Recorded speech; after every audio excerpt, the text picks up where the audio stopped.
ایک چھوٹی سی بات بتاتا ہوں. ابھی عید آ رہی ہے, صدقہ فطر ادا کرو گے, ٹھیک؟ صدقہ فطر اکثر مسلمان ادا کرتے ہیں. اب صدقہ فطر کی اہمیت یہ ہے کہ ہمارے روزوں میں جو کمی رہ جاتی ہے, کوئی خامی رہ جاتی ہے, صدقہ فطر دینے کی برکت سے وہ کمی اللہ پوری کر کے قبول کر لیتا ہے. جو صدقہ فطر نہیں دیتے ان کے روزے زمین اور آسمان کے درمیان معلق رہتے ہیں, یعنی اپنی زبان میں لٹک رہے ہوتے ہیں. معلق رہنا یعنی لٹک رہے ہوتے ہیں, بیچ میں ہوتے ہیں زمین اور آسمان کے بیچ میں, ٹھیک؟ اب صدقہ فطر سب دیتے ہیں. میں سمجھتا ہوں مالیگاؤں میں جن لوگوں پر واجب نہیں ہے, ایسا شوق ہے ہمارے یہاں, وہ بھی دیتے ہیں. کس کو دیتے پتہ ہے؟ جاگلی کو. صدقہ فطر کس کو دیتے ہیں؟ جاگلی کو. صدقہ فطر کس کو دیتے ہیں؟ اور مانگنے کے لیے آتے ہیں کہاں کہاں سے لوگ ادھر ادھر, ان کو دیتے ہیں. آپ سے پوچھتا ہوں بھائی, وہ کافر ہیں, وہ مسلمان نہیں ہے, اور صدقہ فطر آپ کافر کو دو گے تو ادا ہی نہیں ہوگا, ادا ہی نہیں ہوا.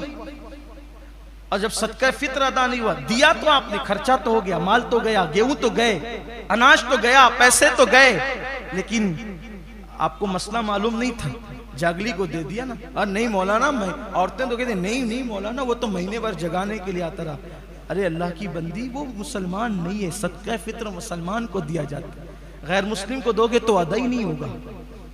اور وہ گاڑیاں بھر بھر کے لے جائے, میری آنکھیں پھٹتی ہے, دکھ ہوتا ہے, اتنوں کا ضائع ہو گیا. وہ جو آتے ہیں وہ غیر مسلم فقیر گاڑیاں بھر بھر کے لے جاتے ہیں, یعنی اتنے لوگوں کا صدقہ فطر ضائع ہو گیا. ضائع ہو گیا تو کیا ہو, معلوم نہیں تھا, سیکھ تو لیتے, علماء سے پوچھ تو لیتے. علماء کو تو آپ دشمن سمجھتے ہو, ارے یہ لوگ کیا, ان کو کیا سمجھتا ہے, سب آپ کو سمجھتا ہے. اگر آپ بیمار پڑ جائیں تو کس کے پاس جاتے ہو؟ ڈاکٹر کے پاس جاتے, کیونکہ وہ ڈاکٹر کا سبجیکٹ ہے. گھر بنانا کس کے پاس جاتے ہو؟ انجینئر کے پاس, وہ اس کا سبجیکٹ ہے. ٹھیک ہے, یہ نا ایسے ہی کرتے ہو نا. تو دینی مسائل اپنی مرضی سے کیوں پیدا کرتے ہو, اپنے پیٹ سے کیوں پیدا کرتے ہو؟ جب اپنا علاج خود نہیں کرتے, اپنا گھر خود اپنے ہاتھ سے نہیں بناتے, تو اپنے دین کے معاملات کیوں خود حل کرتے ہو؟ میں یہ نہیں کہہ رہا ہوں ہمارے پاس آؤ, آپ جس عالم کو پسند کرتے ہیں وہاں جاؤ, ہمیں کوئی ضرورت ہی نہیں ہے. میں آپ سے پھر کہتا ہوں, کوئی یہ نہ سمجھے کہ ہم یہ مسائل لاتے ہیں تو اپنے کچھ مفاد, واللہ اللہ کے گھر میں کہتا ہوں لعنت ہو اس پر جو اپنے مفاد کے لیے بات کرے. ہم تو اللہ کے لیے بات کرنا چاہتے ہیں, لیکن کچھ لوگوں کے دلوں میں منافقت کا مرض ہے, تو وہ یہ سن کر سوچتے رہتے ہیں کہ یہ تو اب یہ بات آئی تو یہ اپنے, ہماری کوئی مفاد نہیں. ہمیں اللہ رسول کے در سے اتنا مل چکا, اللہ نے اتنا دیا ہے, اللہ نے بے نیاز کر دیا. رب کے گھر میں کہتے ہیں کوئی مالیگاؤں والا نہیں کہہ سکتا کہ ہم کبھی اپنی ذات کے لیے اس کے پاس گئے ہیں, واللہ کبھی نہیں. ہم تو اللہ کا شکر ہے, تحدیث نعمت کے لیے کہتا ہوں, جس کا کاروبار مجھے مشکوک نظر آتا ہے میں تو اس کے گھر بھی جاتا ہوں تو پان منہ میں رکھ کر جاتا ہوں تاکہ اس کی چائے نہ پینی پڑے. اللہ رسول کا کرم ہے, ہم تو اتنے محتاط ہیں, اور اپنی ہوشیاری سے نہیں, اللہ کے کرم سے ہے. اپنے کوئی تقوی پرہیزگاری بتانا مقصود نہیں ہے, لیکن یہ جو باتیں کہی جاتی ہے حق صرف لوجہ اللہ کہی جاتی ہے. مت دو کافروں کو, آپ کا صدقہ فطر ہی ادا نہیں ہوگا. بتاؤ لوگوں کو, دین پتہ نہیں ہے. اگر دینا ہے تو مدارس میں دو, دینا ہے تو غریبوں کو دو, نہیں مدرسے میں دینا ہے تو غریبوں کو دو, غریبوں تک پہنچاؤ. غریب ہے نا مالیگاؤں, میں نے بتایا نا, ایسے لوگ نہیں ہیں جو رمضان شریف کا پہلا روزہ چھوڑ سکتے ہیں سحری کے لیے پیسے نہ ہونے کی وجہ سے.